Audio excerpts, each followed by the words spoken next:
Pasaba para poder grabar un pequeño video en esta maravillosa tarde.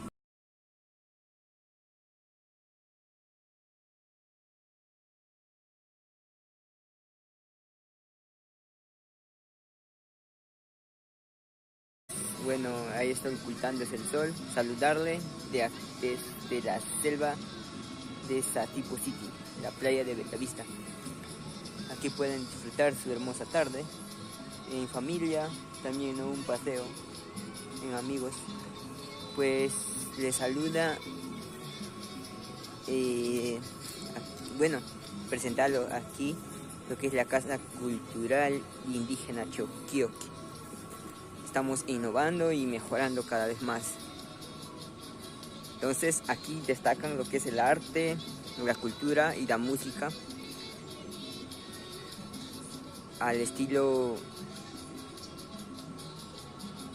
Ashaninka, ¿no? El cual son costumbres que uno puede tener de las comunidades nativas. Ahí dice Pirepiarensi.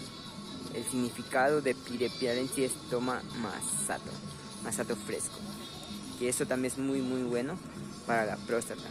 Pues la innovación consta en poder remodelar el local, ¿no? El pequeño local. Ok, aprovechando esta gran oportunidad también saludarlo a Jenny Sánchez desde Trujillo City, que allá están en pleno frío, que aquí está los puestos, no está haciendo calor, aquí es súper calor.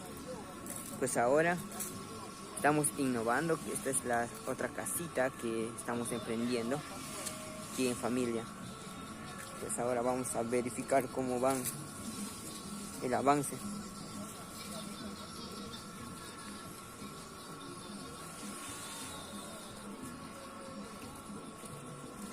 El avance de ello consta el poder seguir trabajando. Ahí están los constructores. Pues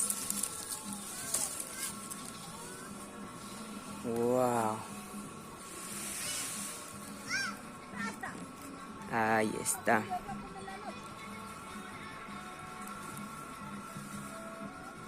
Sí va quedando.